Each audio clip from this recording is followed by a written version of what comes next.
E olá para você de casa, boa noite. Definido o primeiro candidato à Prefeitura de Patos de Minas. A Prefeitura promete, mas problemas de ruas no coração eucarístico continuam. Na Major Gotti, obras provocam poeira, lama e reclamações. Polícia ainda não encontrou o trio que assaltou dona de joias e deixou prejuízo de mais de R$200 mil em Carmo do Paranaíba. Casa abandonada no Sebastião Amorim vira caso de polícia. No Laranjeiras, descarte irregular de lixo continua. Patos de Minas confirma mais uma morte por Covid-19 e número de óbitos chega a 43. Tem análise da notícia também. Tudo isso a partir de agora.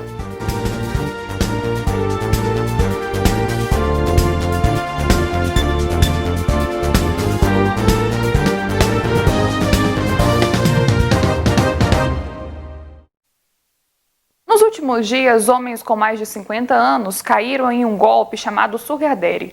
Em Patos de Minas, alguns chegaram a perder dinheiro, pois foram extorquidos. Olha só, pelo menos 4 patenses caíram no golpe do Sugar Daddy nos últimos dias. Teve vítima que chegou a depositar aproximadamente R$3 mil, mas suspeitando de toda a ação, acabou procurando a Delegacia de Polícia Civil. Ao meu lado está o delegado regional, Dr. Luiz Mauro Sampaio. Doutor, como que acontece esse golpe do Sugar Daddy? Tudo se tem início na internet. A rede mundial de computadores, por mais que ela é essencial hoje em dia para nossos afazeres, até mesmo para contatos com familiares e amigos, ela também é utilizada por pessoas que querem o mal de outras pessoas e querem dinheiro, retirar delas valores de forma ilegal. E no caso desse golpe, do golpe do Sugar Daddy, se trata do quê? Um indivíduo, uma pessoa vítima, ela normalmente um senhor de mais idade que tem aí páginas no Facebook, ele é acionado por uma pessoa do sexo feminino que para ele informa que tem 18 anos e começam a conversar e passar informações e situações íntimas pelo esse aplicativo.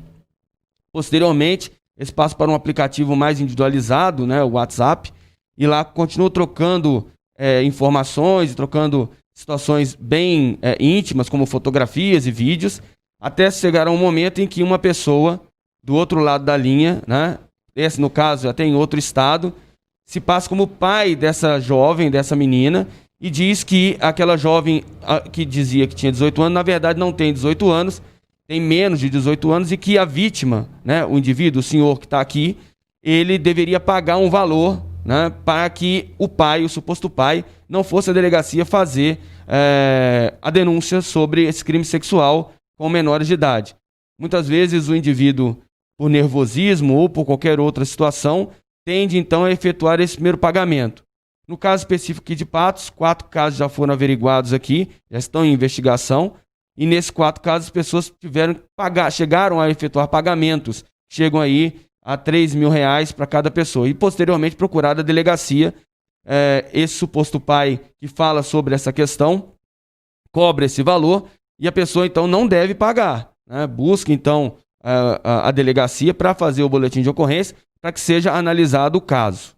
Doutor, estes golpistas, eles se aproveitam muitas das vezes do perfil social que a pessoa coloca na internet. Geralmente, qual é o perfil ideal que esses golpistas gostam de aplicar toda essa ação? Bem, assim como em outros golpes, né, tem pessoas específicas ou nichos em que os bandidos atacam. No caso do Sugar Daddy, você tem aí normalmente pessoas do sexo masculino, com idade maior do que 50 anos, muitas vezes solteiros ou divorciados, viúvos e também casados, que estão ali naquela rede de internet e estão ali conversando com outras pessoas sem ter conhecimento com quem conversam. Então isso aí leva a uma abertura mais fácil para que eles serem expostos a criminosos e, no crime específico, né, nesse golpe, ao golpe do Sugar Daddy. Não só para esse tipo de golpe, mas como qualquer outro golpe que é realizado pela rede mundial de computadores, o que nós temos que passar é a cautela e a prevenção, né? Se você tiver cautela e prevenção, você não vai cair, ou vai ser muito difícil de você cair num golpe de internet. A polícia continua à procura de 3 criminosos que roubaram mais de R$200 mil entre joias e relógios e outros produtos de uma vendedora em Carmo do Paranaíba nesta segunda-feira. Primeiro, um casal foi até a casa da vítima, conhecida por vender artigos de luxo, interessado nas peças. Depois de olhar os produtos por cerca de 30 minutos, eles chamaram uma terceira pessoa e anunciaram o assalto. A dona das joias e o filho dela foram ameaçados e trancados em um quarto. Os criminosos levaram joias, relógios, perfumes e outros materiais, avaliados em cerca de R$200 mil, segundo a polícia. Eles fugiram em um carro com placa clonada e pouco tempo depois abandonaram o veículo. A polícia acredita que os assaltantes não são da região. O caso agora é investigado pela Polícia Civil. Uma casa abandonada no bairro Sebastião Amorim tem servido para uso e tráfico de drogas. A situação é caso de polícia. O lote abandonado fica na rua Raimundo Alves, bairro Sebastião Amorim. Na área são 2 casas que foram construídas. Por causa de ações de vândalos, o local está depedrado. Além de paredes quebradas, o que ainda se tem no local são algumas janelas e mato alto, o que pode contribuir para o surgimento de animais peçonhentos. Segundo uma moradora que não quis gravar entrevista, durante o dia o local pode parecer tranquilo, mas à noite a situação é complexa. Segundo o delegado regional Luiz Mauro Sampaio, trabalhos devem ser feitos para tirar dali pessoas que devem estar cometendo ações ilícitas. É logicamente que a polícia militar, inicialmente, como polícia ostensiva que é, deve estar fazendo o monitoramento do local para tentar coibir tanto o consumo de drogas no local, né, que está em flagrante, também é crime, quanto o eventual crime de tráfico de drogas que pode também estar acontecendo no local. Com relação à atuação da Polícia Civil, se for a questão do consumo de drogas, né, normalmente a Polícia Militar vai trazer esses jovens, essas pessoas, esses usuários, para a delegacia e lá vai ser feito o procedimento padrão, que é o procedimento de TCO, para ser enviado ao Poder Judiciário. Esse é o que a lei determina e é assim que a gente tem que tratar com relação à lei. Eventualmente, em investigações que possam vir a ser feitas pela Polícia Civil relacionadas a tráfico de drogas no local, esse traficante pode ser preso e vir também a cumprir a sua pena, desde que seja, logicamente, condenado pelo Poder Judiciário. Quanto à questão social do imóvel, é preciso que a Prefeitura interfira. É importante que os vizinhos entrem em contato com os órgãos municipais para que seja feita a verificação se aquela residência está fazendo a sua função social. E aí, não estando fazendo sua função social, ela pode sofrer, né, o indivíduo proprietário daquele terreno e daquela construção, ele pode sofrer os óbices legais para que ele tenha até mesmo sua casa retirada de seu poder e levada ao poder estatal. Nossa equipe repassou esse caso à Prefeitura de Patos de Minas, mas até o fechamento dessa edição não obtivemos resposta. Daqui a pouco, no NTV News, moradora do Cristo Redentor cobra por serviço de varrição e melhoria no recapeamento de ruas. No Laranjeiras, descarte irregular de lixo continua.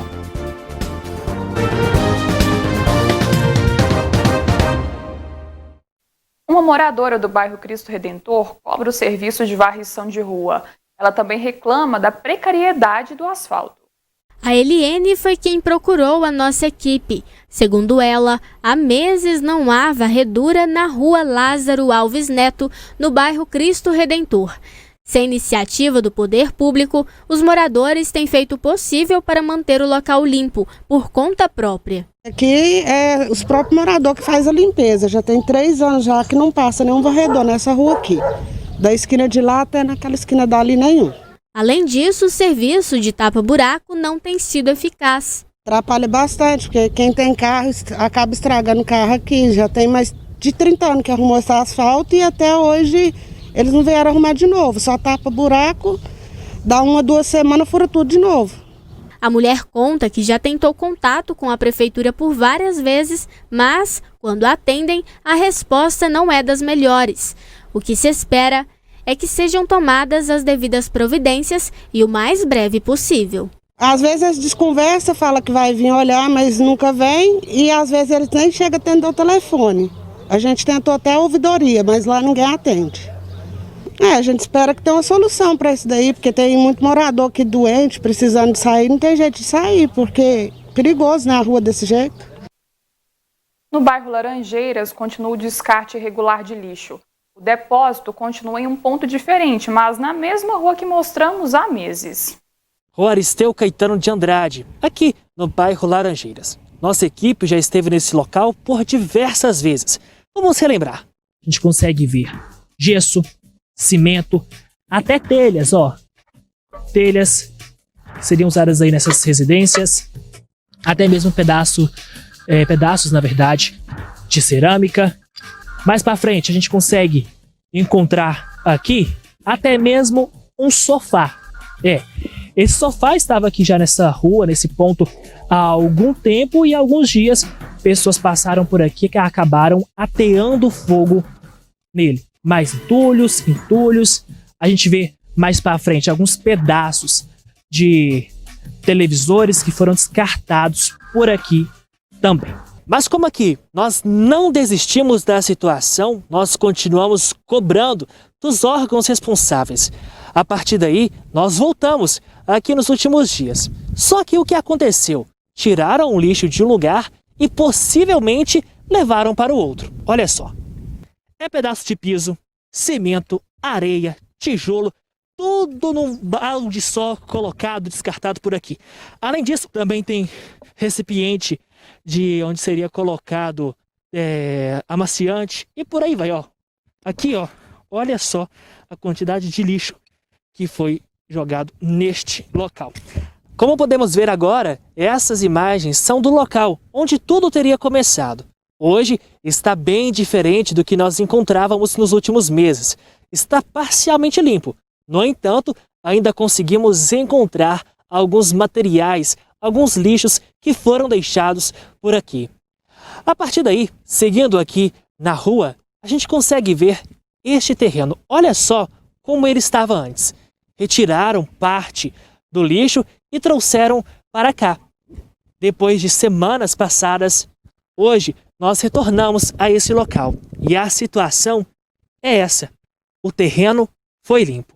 Nós conseguimos ver que, diferente do que estava da última vez que nós estivemos por aqui, possivelmente uma patrola esteve nesse local. A gente consegue ver até mesmo as marcas aqui. Vamos aproximar, Gustavo, para nós mostrarmos onde todo o lixo que estava nessa parte, nessa área aqui, foi retirado. No entanto, a gente consegue ver aqui, dessa parte aqui, que alguém acabou colocando fogo em algum material para que ele pudesse se desfazer o mais rápido possível. Algumas pessoas têm começado a descartar lixo por aqui.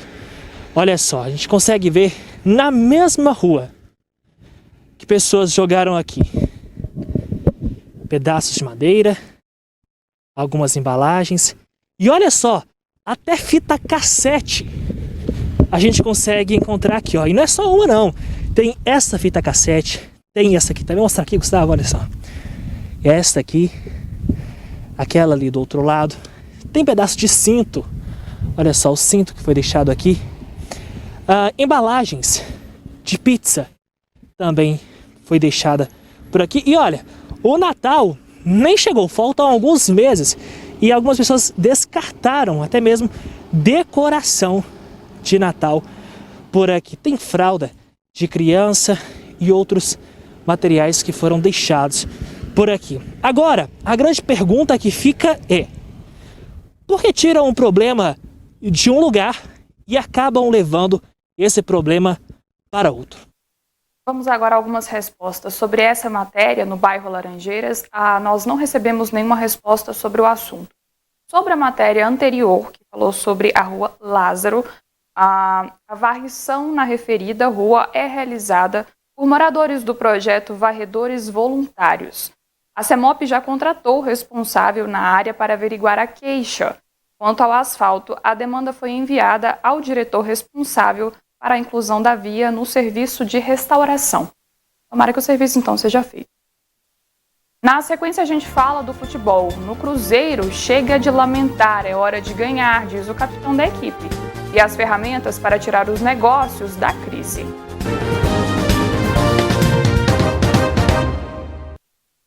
A pandemia obrigou a todos a experimentar novos modelos para a vida. Atingiu em cheio a saúde, revelou fragilidades e carências, e com isso todos tivemos que tomar medidas para não sermos ainda mais afetados. Atingiu também a saúde dos negócios e sobreviver a meses parados ou com sinais claros de mudança de comportamento do consumidor tem sido uma prova de fogo para manter os estabelecimentos. Essa proprietária de autoescola sabe bem dos desafios em consequência da pandemia. Foi uma fase muito difícil, a gente não pode negar, né, que primeiramente foi tudo cancelado, parou tudo. É difícil a aceitação dos alunos também, porque é uma coisa que chegou de repente. Mas assim, a gente está retomando agora, já tem um tempinho. Semana passada a gente já normalizou tudo, o curso teórico, as aulas práticas, fazendo de tudo agora para retomar, para ser uma retomada de sucesso. Algumas entidades e órgãos podem ajudar nesse momento desafiador. Com as ferramentas certas, é possível deixar as perdas acumuladas para trás e focar na sobrevivência e em outras maneiras de tornar o seu produto ou serviço atraente. O Sebrae, por exemplo, customizou um plano para ajudar quem não sabe por onde começar ou está perdido nesse novo mundo, também para os negócios. Oferecendo capacitações através de consultorias semipresenciais, individuais, para que ele possa, à luz dos seus dados, à luz da sua estratégia também comercial, ter essa orientação de uma especialista, de um mentor nesse momento. Por isso, serão realizadas 3 rodadas de consultoria. Então, é um módulo de consultoria para falar sobre orientações financeiras, um replanejamento, trabalhar fluxo de caixa, DRE, novas metas. Então, toda a base, com base também no seu histórico de vendas. Além disso, nós vamos trabalhar marketing digital, para que ele possa avaliar o novo comportamento do consumidor e como estar presente nesses canais, e também gestão de vendas, para que eles possam também, a partir dessas estratégias trabalhadas anteriormente, conseguir efetivar, de fato, as vendas junto ao cliente que está ainda mais exigente nesse cenário. Para manter a empresa ativa, 24% de donos de pequenos negócios buscaram crédito no mercado, mas outros 22% nem quiseram tentar os empréstimos por receio de endividamento, burocracia ou juros altos, segundo o Sebrae. A analista explica que há boas alternativas, mas o empreendedor que ainda tem dúvidas deve saná-las e calcular o risco. O Sicoob Credicop, ele tem as suas linhas de acesso a crédito para esse momento específico, e o Sebrae ele entra contribuindo com a orientação para o crédito. Então, antes mesmo de você pleitear junto a uma instituição financeira o seu crédito, é importante que você avalie alguns pré-requisitos, alguns riscos, algumas garantias, para que você possa tomar essa decisão de uma forma consciente e aplicar de forma inteligente esse recurso. Quem quiser tirar dúvidas ou saber mais sobre esse plano do Sebrae, pode ligar para o 34 3821 4154, repetindo, 34 3821 4154. Futebol. Nesta quarta-feira, o Cruzeiro tem compromisso contra o Brasil de Pelotas, 17º na tabela, com apenas 3 pontos. A Raposa tem vivido tempos obscuros com a sequência de 4 jogos sem vitórias e ainda eliminado da Copa do Brasil. O time viajou nesta segunda-feira para o Sul, disposto a deixar a nuvem negra que paira sobre a equipe para trás. Não dá tempo de lamentar. O foco agora é a vitória contra o Brasil de Pelotas. Palavra do capitão. Focado nesse jogo para que a gente possa fazer um bom jogo, conquistar a vitória, conquistar o nosso resultado. A gente sabe que a gente vem trabalhando para isso, vem dedicando para isso, para que a gente consiga os 3 pontos. Nem o clima promete esfriar a vontade dos jogadores. Jogar aqui no Sul é sempre difícil, é sempre aguerrido, é frio, é um jogo mais truncado, mas a gente espera imprimir o ritmo, fazer o que a gente consiga trabalhar bem a bola, consiga impor em cima do adversário, a gente consiga o nosso objetivo aqui, que é a vitória. Para o capitão, apesar dos pesares, o time está pronto e tem uma meta a alcançar. O grupo evoluindo, o grupo crescendo, o pensamento focado para que a gente consiga jogo a jogo o nosso objetivo. A gente sabe que os jogos são um em cima do outro, então quanto plantel, grupo, equipe, né, focado no objetivo, a gente vai conquistando aí para que a gente consiga nossa grande meta. O jogo pela 7ª rodada da Série B do Brasileiro entre Brasil de Pelotas e Cruzeiro é nesta quarta-feira, às 9h30 da noite. Já já vamos mostrar que o governo anuncia plano para distribuição de futura vacina contra a Covid. Patos de Minas registra mais um óbito e 15 novos casos. Taxa de internação diminui.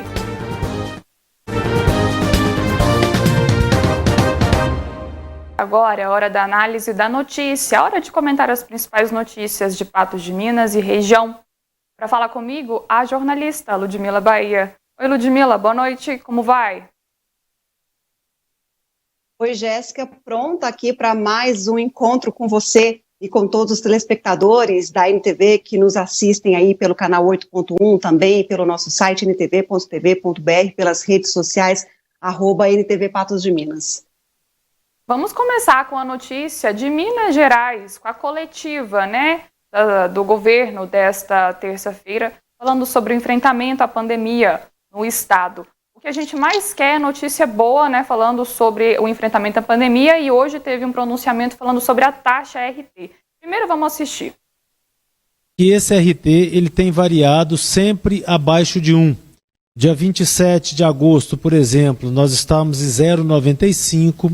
Dia 31 de agosto, nós estávamos em 0,92. Então, de uma forma geral, o que nós entendemos é que realmente a transmissão na sociedade ela está tendendo a equilibrar. Nós estamos vendo até uma discreta tendência à queda. Então esse RT, se ele se mantiver abaixo de 1, que é o que nós esperamos, para nós é muito importante, porque projeta no longo prazo uma redução da transmissão e uma redução também de todo o estresse com a epidemia, no sentido assistencial, no sentido do número de casos, o que não quer dizer que nós já podemos flexibilizar absolutamente todas as medidas de distanciamento e parar de usar máscaras. O secretário deixou claro, A gente está com uma tendência de queda, mas a máscara e outros cuidados têm que ser mantidos.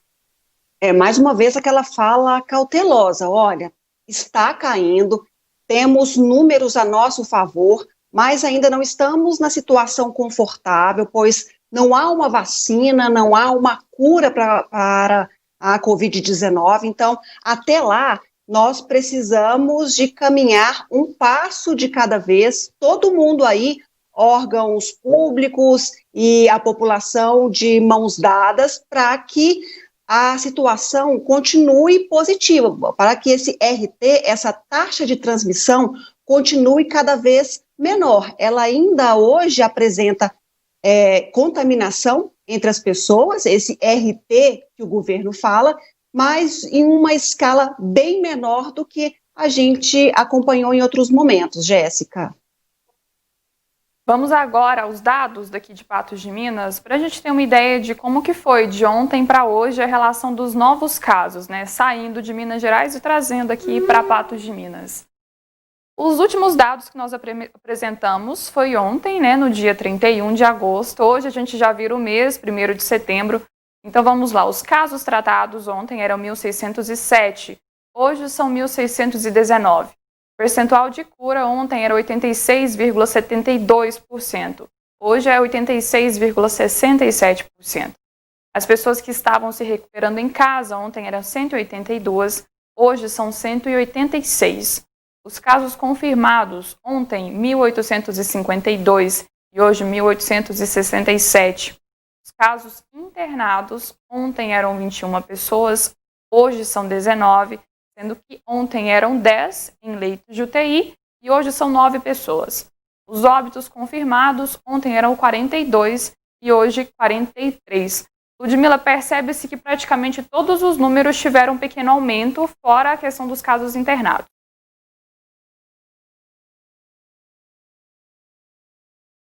Pessoas curadas de ontem, segunda-feira, para esta terça-feira, 1º de setembro, como você bem disse. Olhando aí na tela, nós temos mais 4 pessoas em isolamento domiciliar. Ontem a gente tinha um número mais favorável com relação a menos pessoas em isolamento. Olhando aí na tela também a gente vê que, infelizmente, mais uma vida foi perdida para a Covid-19 também em Patos de Minas. São 43 óbitos ao todo. Casos confirmados, mais 15 confirmações. Esse número com relação à semana passada, Jéssica, quando nessa mesma data, na semana passada, nós tivemos 0 confirmações, hoje nós temos 15. Então, em relação à semana passada, temos um aumento importante aí de casos de Covid-19 em Patos de Minas, mais 15 pessoas, totalizando aí 1.867, como você bem disse. Um outro quadro que a gente vê com alívio é menos pessoas internadas em leitos clínicos e também em leitos de UTI em Patos de Minas. Agora a gente vai ver a taxa de ocupação hospitalar, que é um outro dado importante, porque aí a gente tem uma dimensão melhor do sistema público e também privado de saúde em Patos de Minas com relação aos casos de Covid-19. E entre suspeitos e confirmados, que é esse primeiro número que a gente vê aí na tela, nós percebemos que houve também uma redução discreta, mas houve essa redução. E isso implica lá, ó, no percentual de taxa de ocupação de leitos clínicos, de UTI, de hospitais públicos e privados, mas a gente tem quase 70% de ocupação quando só vemos leitos públicos e privados de UTI, e quando analisamos somente os leitos públicos, quase 48%, isso por conta, a gente explicou ontem, de mais 9 vagas de leitos de UTI abertas no hospital de campanha, o que representou um certo alívio para o sistema público em Patos de Minas. Justamente, os dados aí, então, dão uma controlada, né? Até porque a gente tem que levar isso em conta. A gente tem mais leitos disponíveis do que a gente tinha há um tempo atrás. A gente vai para o intervalo. A preocupação é somente com esses casos de infectados, controlar essa taxa de transmissão em Patos de Minas para que esses números reflitam positivamente na ocupação cada vez menor de leitos clínicos ou de UTI na cidade. Para que a gente ir para o intervalo, na verdade, vamos primeiro assistir um outro VT que a gente tem, uma outra fala importante na coletiva da Secretaria de Estado de Saúde, que é sobre a questão da vacina, né? O que é que o Estado tem feito ou não para adquirir essas doses, como que vai ser feito tudo isso? Vamos ver. Nós estamos lançando essa semana o plano de contingenciamento de imunização para a Covid-19. Esse plano de contingência, ele tem por objetivo preparar a rede, orientar os municípios para a possibilidade de se chegar a uma vacina da Covid-19. Então, nós estamos nos preparando para, quando chegar essa vacina, nós temos condição de fornecer os insumos, de distribuir adequadamente a vacina, inclusive de fazer o acompanhamento pós-vacina. Ludmila, esse plano é fundamental, né? Até porque não basta simplesmente adquirir as doses sem ter feito um plano de como elas vão ser armazenadas, como vão ser distribuídas, como vão ser aplicadas. Jéssica, uma coisa importante para a gente ressaltar são essas vindas, idas e vindas na fala do governo de Minas Gerais. Há poucos dias, nós mostramos aqui, o secretário de Saúde falando, olha, não tem um plano ainda sobre vacina, porque não há vacina. O que o Estado tem feito, isso foi dito na semana passada, o que o Estado tem feito é monitorar as pesquisas, os avanços, as vacinas promissoras, para depois, então, somente depois de ter essa vacina no mercado, a gente falar sobre. E aí, o governo recebeu críticas e hoje, terça-feira, ele vem com esse diálogo. Não, é hora de preparar para quando essa dose chegar, as cidades, os prefeitos, os secretários ou secretárias de saúde saibam como agir em seus municípios. E é isso que a gente fala sempre, essa questão do planejar, do planejamento, o quanto que isso é essencial numa esfera pública e também para a nossa vida em todos os âmbitos e sentidos. E aí o governo vem de Minas falando, olha, nós já estamos planejando, nós já estamos calculando as maneiras mais adequadas para que essa dose, quando chegar, e é a espera e a expectativa de, com certeza, todo o globo habitado, é que essa dose chegue e aí a gente possa distribuir a vacina para todas as cidades mineiras. Então a gente vê esse declínio e fala com constância, mas que bom que está sendo feito esse planejamento para que haja uma ordem quando essa dose de cura chegar a todos nós. Agora sim, a gente vai para um rápido intervalo e na volta a gente volta com muito mais informações.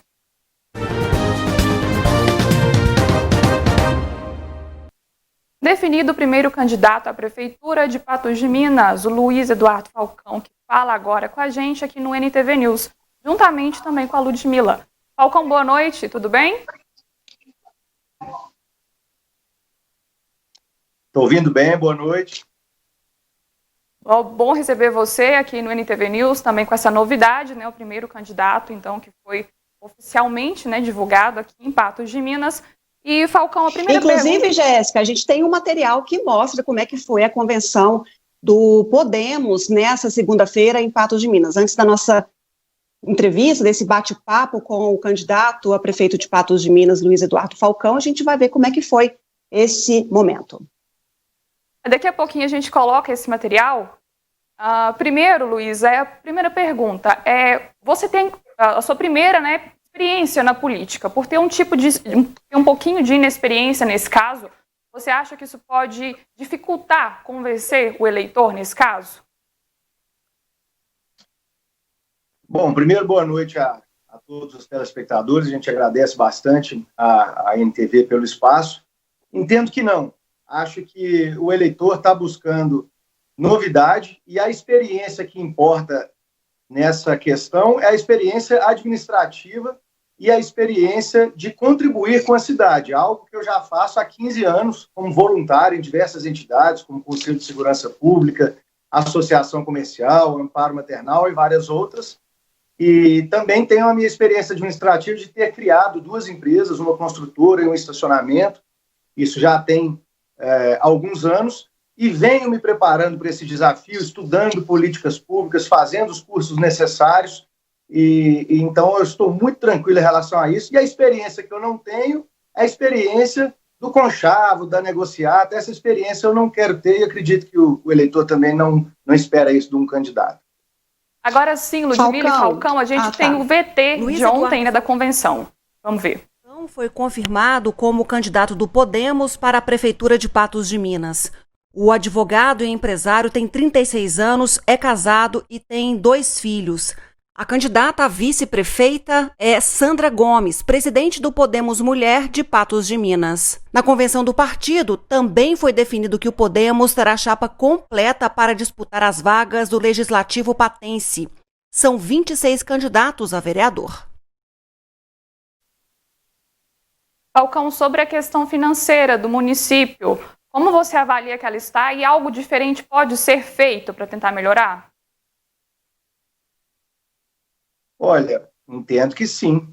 A arrecadação do município beira, o orçamento desse ano de 2020, ele beira os 600 milhões de reais, é um valor considerável.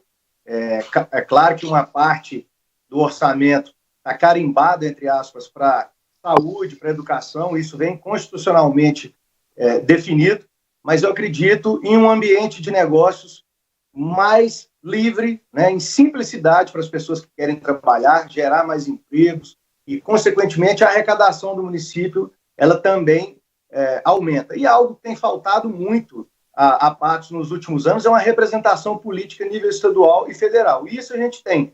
Nós ontem, na nossa convenção, a gente teve lá o vídeo de apoio de 5 deputados federais, 3 deputados estaduais e do governador do estado. Eu acredito muito que esse trabalho possa fazer toda a diferença para Patos, uma vez que aproximadamente 20% dos recursos estão no estado e 70% na União e somente 10% no município. É preciso ter essa articulação e a gente vem fazendo isso há um bom tempo. E é esse um dos motivos, aliás, que trazemos aqui essa alternativa diferente para a cidade. Essa era uma questão que eu queria colocar com você, Falcão, justamente você ter apoiado o Romeu Zema nas eleições do governo do estado, eles permanecendo no Novo e você agora estando em outro partido. O governador vai acompanhar você nessas eleições, mesmo aí em partidos diferentes? Com toda certeza, pois a relação que se criou, ela extrapola partido político, né? O partido, ele não é um fim, ele é um meio.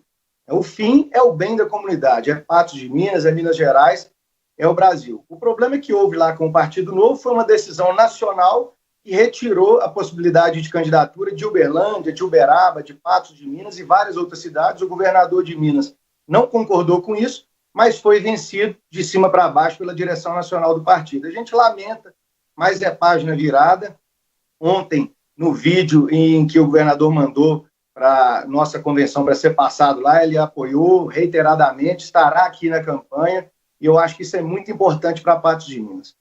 Mas e se o novo local decidir, de Patos de Minas, decidir caminhar com outro candidato à prefeitura da cidade? Não vai haver um racha aí, um desentendimento entre o partido, governador e Novo de Patos de Minas?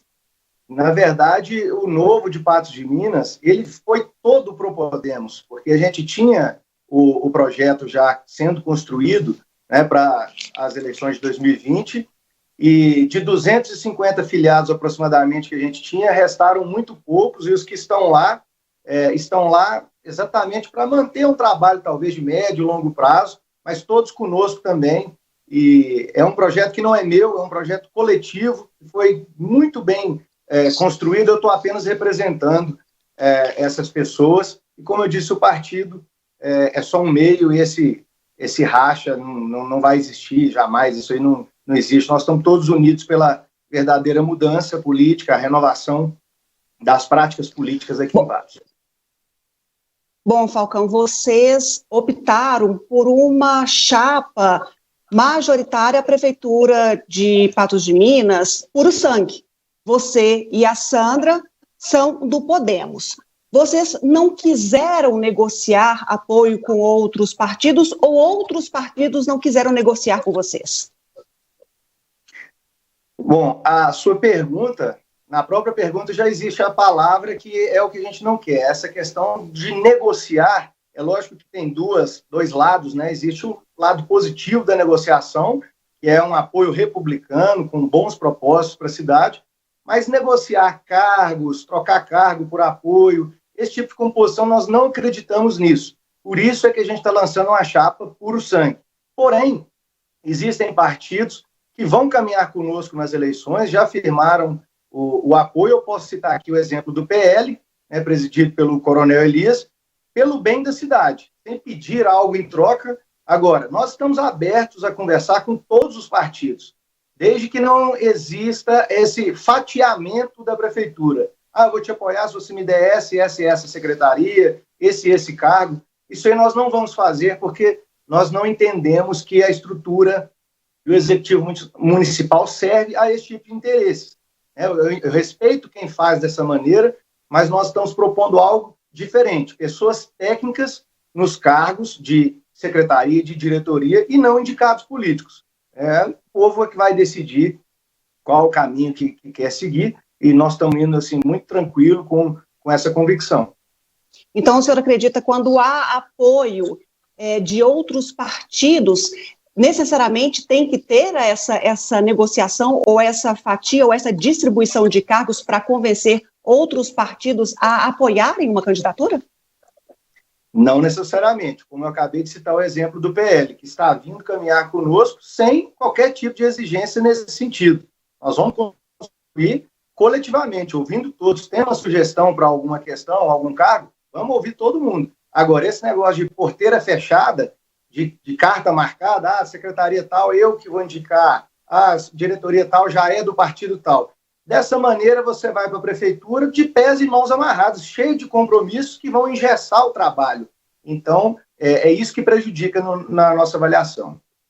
Ou seja, então isso não é uma regra. Quer dizer que quando um partido apoia determinado candidato, não é uma regra que ele coloque como imposição algum benefício, seja aí demandando secretarias ou outros cargos na prefeitura. Claro, isso depende de conversa para conversa. Eu estou dizendo o que nós não faremos, né? Isso nós não iremos fazer, mas estamos abertos a conversar com todos que queiram discutir o futuro da cidade, independente de cargos. É isso que eu estou dizendo. Ô Falcão, sobre financiamento de campanha de candidatos a vereador, de onde virá esse dinheiro e há esse caixa no Podemos para bancar essas campanhas? Bom, nós não utilizaremos recursos públicos na nossa campanha, e também não acreditamos nisso, né? A questão do fundo eleitoral e do fundo partidário, você tira da saúde e da educação da população para político prometer saúde e educação. Então não faz sentido nenhum e nós não utilizaremos. Toda a nossa campanha será custeada por apoiadores que acreditam na mudança política de Patos, numa renovação política, pessoas com ideias novas, com vontade de trabalhar, com vontade de levantar da cadeira, ir para Belo Horizonte, ir para Brasília. Então, a gente tem muitas pessoas dispostas a fazer a sua doação, mesmo que pequena. Nós não faremos uma campanha milionária, mas nós temos, sim, pessoas para ajudar nesse propósito. Também não vai ser uma campanha toda paga por mim mesmo ou pelos candidatos. Eu acho que dessa maneira é uma maneira muito democrática, muito legal de se fazer política. Se alguém acredita na ideia e pode ajudar, que ajude, né? Então, vai ser dessa maneira que nós vamos fazer a política desse ano, uma campanha propositiva, uma campanha transparente, leve, sem agressões, sem ficar atacando o adversário, porque quem não tem o que propor, quem não tem o que construir, quer desconstruir o outro. Nós temos muito o que construir, nós temos muito o que falar, nosso plano de governo está pronto, vai ser apresentado oportunamente, então a gente vai focar nas nossas ideias e na nossa cidade. Falando em ataque, Falcão, você não teria atacado o pré-candidato ainda, a Arnaldo Queiroz, em um vídeo disponibilizado na internet, que inclusive nós mostramos aqui no NTV News? Você não teria deferido algumas palavras em relação ao até então pré-candidato Arnaldo Queiroz? Eu não me lembro de ter citado o nome desse senhor, desse pré-candidato. Aliás, não citei nome nenhum. Eu não entendi ainda por que ele se sentiu ofendido, vestiu a carapuça, como se diz, e veio tentar fazer estardalhaço em cima dessa questão. Isso não me interessa, sinceramente. Não entrarei nesse tipo de jogo. Isso aí é uma questão dele, né? Eu não entendi porque ele se sentiu atingido, uma vez que eu não mencionei nome nenhum. O que eu fiz foi um desabafo, né?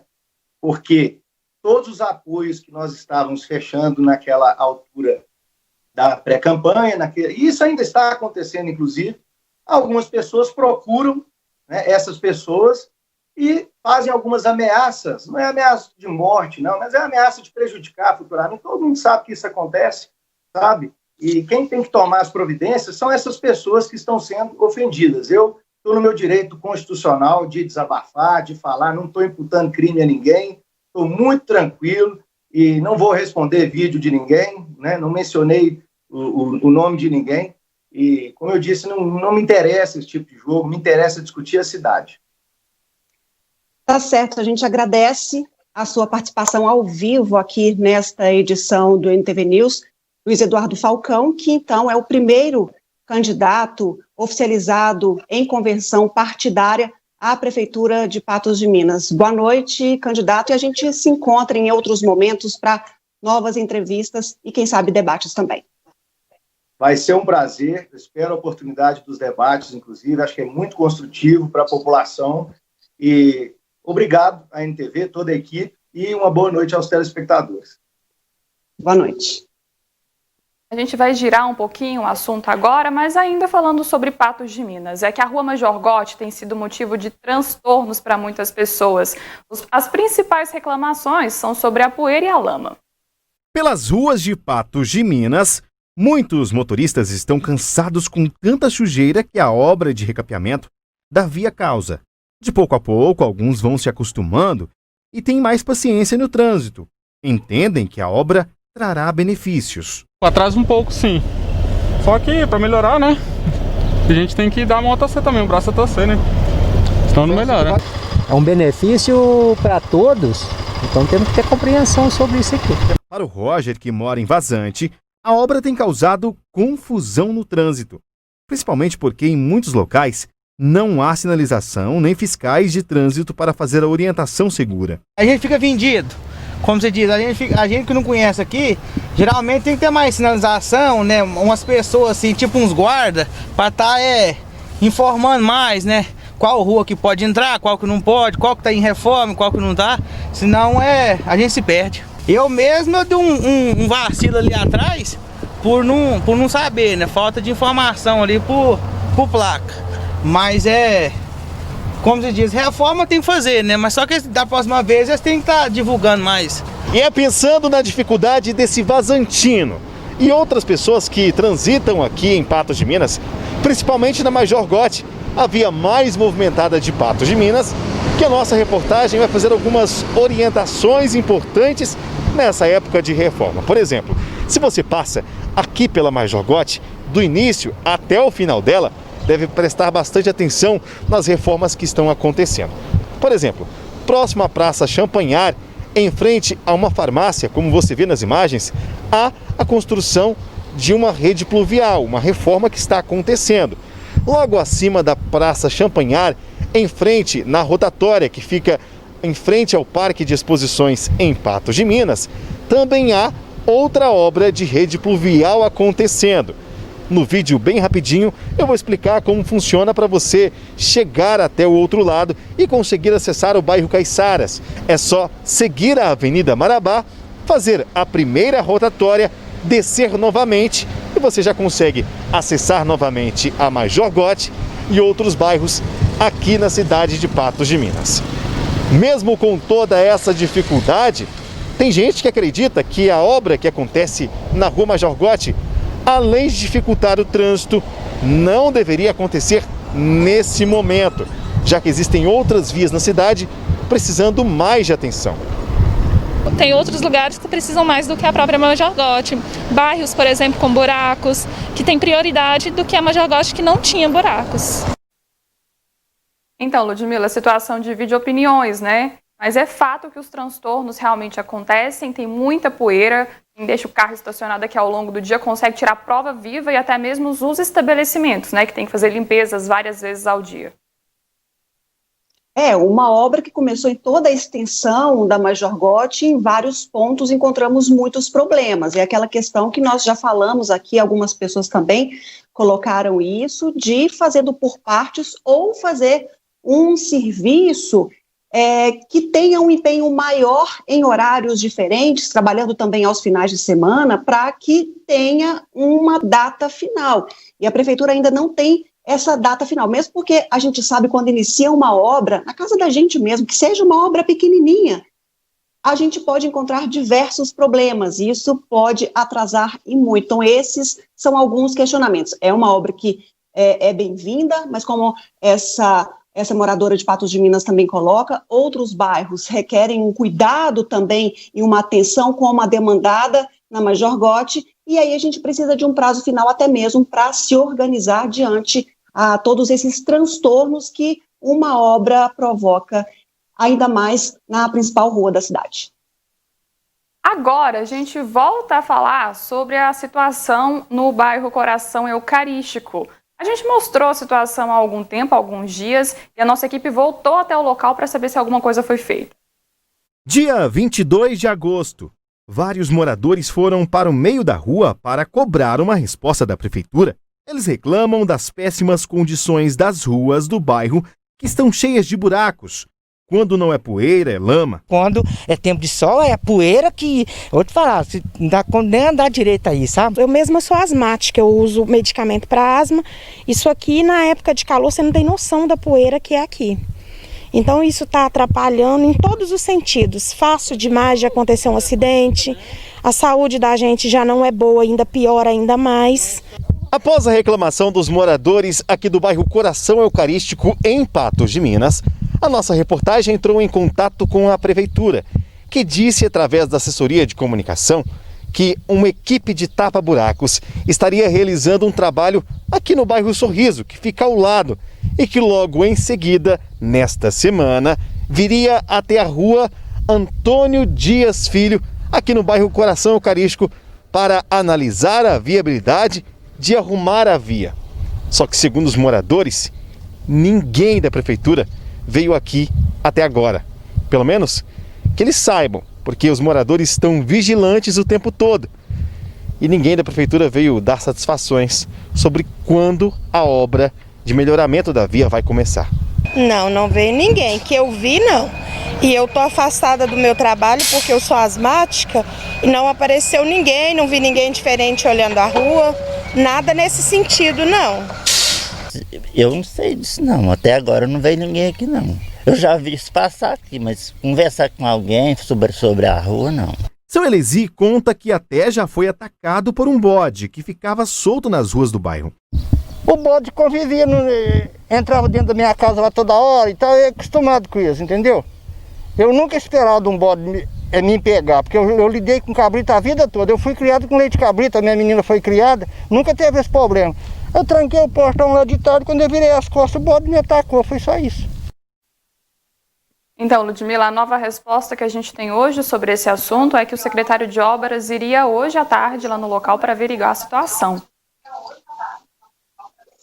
Pois é, Jéssica, é aquela questão. Na semana passada, nós também recebemos uma resposta semelhante, dizendo que o secretário iria até, ou algum membro, que até na semana passada o secretário não estava tão ativo, afastado, se recuperando da Covid-19, mas que um outro membro da secretaria iria até o local fazer essa verificação in loco para demandar o serviço. Mas, segundo a assessoria, isso deveria ter começado ontem, o que a gente percebeu hoje, terça-feira, que ainda não foi iniciado. A gente espera que esse comprometimento da prefeitura se efetive o mais breve possível, porque a gente viu que a situação por lá, de longe, é fácil para aqueles moradores. Por hoje a gente encerra por aqui, Ludmila. Muito obrigada pela participação, mas antes de despedir, me adiante o que tem amanhã no programa Espaço Feminino. Olha, amanhã vai ser um programa muito bacana. A gente vai falar de cores. Você gosta de alguma cor especial, Jéssica, por exemplo?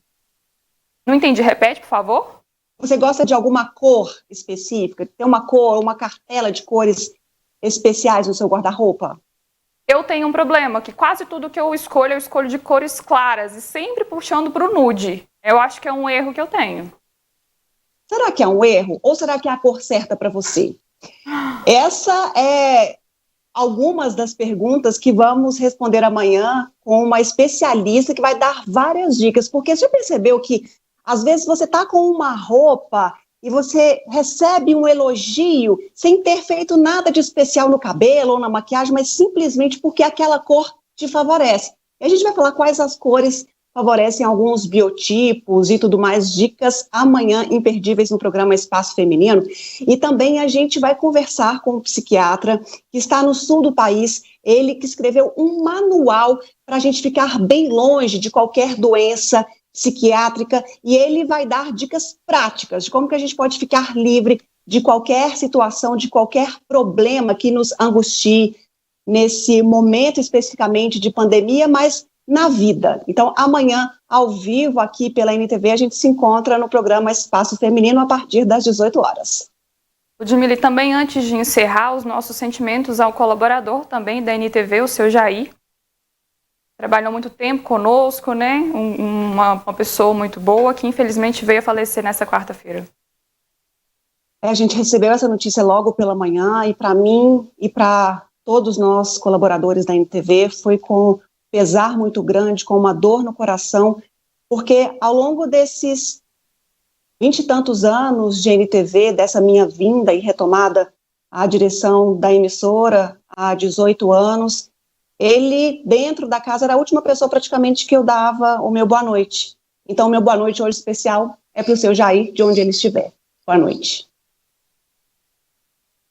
E boa noite para você de casa. A gente volta com mais informações amanhã, a partir das 19 horas.